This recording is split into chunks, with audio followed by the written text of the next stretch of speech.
Su dificultad siempre es no poder presentar datos con los que pueda defender su postura, sino siempre presentar, él acusa a la periodista de dar su opinión y lo que él nos presenta siempre es su propia percepción o su propia opinión de los hechos, pero no la contrarresta con datos. En todo esto, en términos del análisis del presidente, muchas veces cuestiono cuál es el nivel de los asesores, ya sea o que no le dan la información correcta al presidente, o se la dan y el presidente no la interpreta adecuadamente, o se la dan, la entiende, pero dado eso, la trata de modificar para hacer aparentar que nada pasa, o minimizar, o, como vimos ahorita, apoyar claramente a una política de otro partido.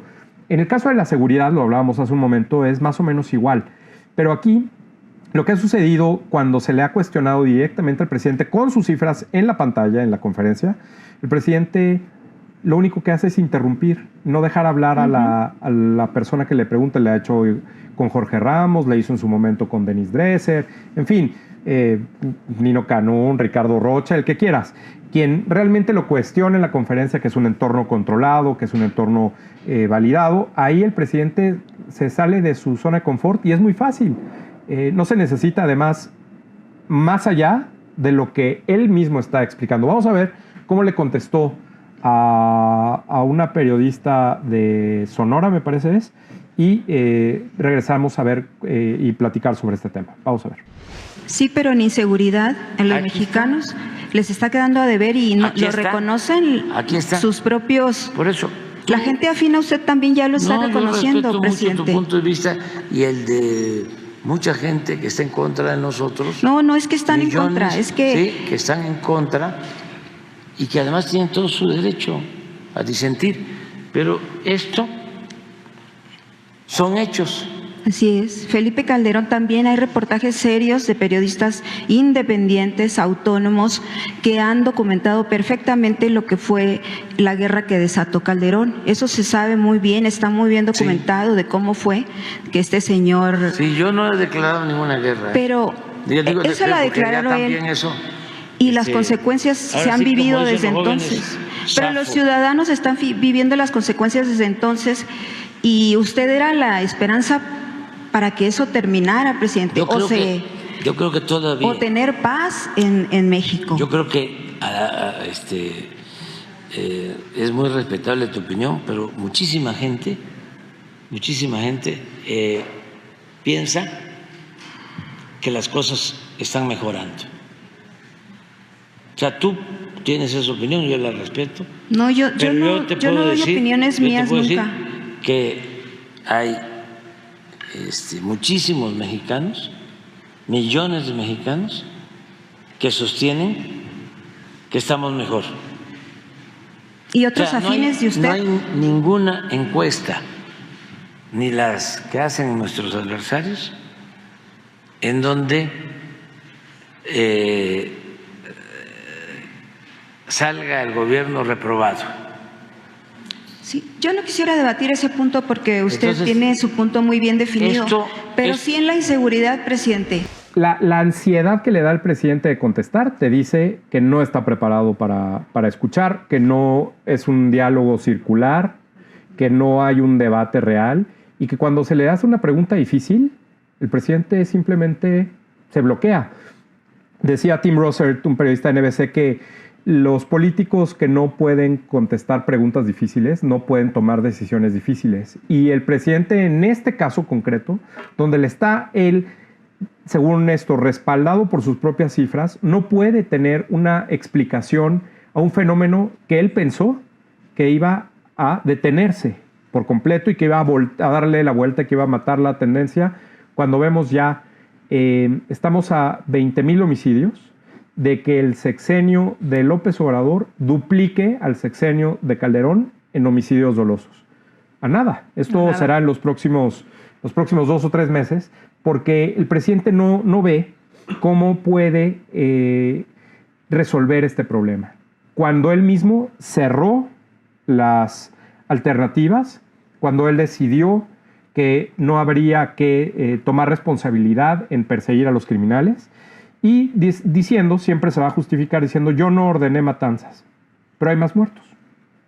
Y esos muertos se matan entre ellos gracias al poder que le va a heredar organizaciones criminales poderosas, heredadas para quien sea la próxima presidenta en 2024, y el presidente simplemente, pues supongo que en este debate no se lo vas a ganar nunca, porque de ahí no se va a mover. Así es.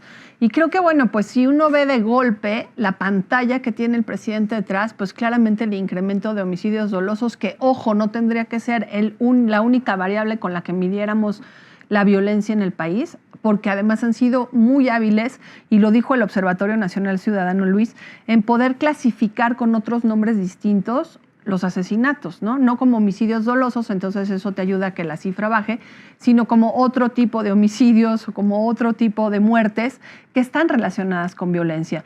Y es muy interesante cómo él hace referencia a las encuestas y a cómo la ciudadanía percibe que está mejor, y no contrarresta con datos. Su dificultad siempre es no poder presentar datos con los que pueda defender su postura, sino siempre presentar, él acusa a la periodista de dar su opinión, y lo que él nos presenta siempre es su propia percepción o su propia opinión de los hechos, pero no la contrarresta con datos.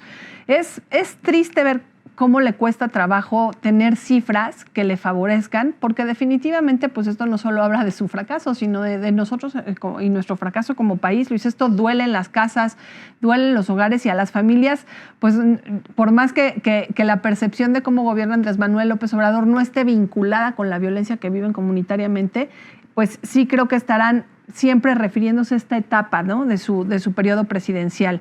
Claudia Sheinbaum decía esta semana en una entrevista con Denise Merker que hay que atender las causas de la prevención. Lo que es interesante es que a 5 años del gobierno de Andrés Manuel López Obrador quieran atender la prevención, Luis. Claro. Él habla de que no declaró la guerra, lo que es muy revelador, y creo que poca gente lo sabe, es como él ha fortalecido con una cantidad de recursos que me atrevería a decir que triplicaron lo que se le daba en sexenios previos, ¿no?, a las Fuerzas Armadas, y que aunque tú no digas estamos en guerra, claramente la violencia desatada en este país es equivalente a una guerra, ¿no? Y lo vemos con las cifras de homicidios. Creo que a estas alturas del partido es pues difícil reconocer que el gobierno general tenga una estrategia que realmente pueda ser contrarrestada en el año que le queda para poder dar otros resultados. No va a haber cambio, No al va a haber contrario. cambio. Me parece que si en el mejor de los casos se mantiene igual, y no lo veo así, porque los criminales no se quedan de brazos cruzados o se quedan conformes con el avance que han tenido respecto del crecimiento de sus operaciones, de la diversificación de sus negocios, y que eso lleva a que la ausencia de la autoridad, lo que en algunos momentos se llamó un Estado fallido, pues avance gracias a lo que el presidente ha dejado de hacer. Lo que además no alcanza a ver el presidente, y que pues a estas alturas, ahí sí, aunque se lo expliquen con peras y manzanas, es las implicaciones que tiene mostrar un país violento, inseguro, donde el crimen organizado tiene el control de ciertas zonas, de ciertos negocios, de ciertas actividades. En México, en la Ciudad de México, en Cancún, en Los Cabos, en Guanajuato, a donde vayas. El crimen organizado está en todos lados, y también está metido en las decisiones de gobierno, está metido en los contratos públicos, está metido quizá con algunos contratos que tengan los militares, no lo sabemos. Es realmente complicado, pero el presidente no alcanza a dimensionar eso. Y si lo alcanza a dimensionar es por eso que ya quiere que se acabe su administración, porque el daño, que es irreversible y que ha avanzado tan rápido en poco tiempo, pues el presidente no lo puede cambiar o no lo puede modificar de aquí a junio, que son las elecciones. Entonces, pues yo creo que ahí está la clave realmente de la problemática y del grave error que ha sido esta política de seguridad de parte del presidente.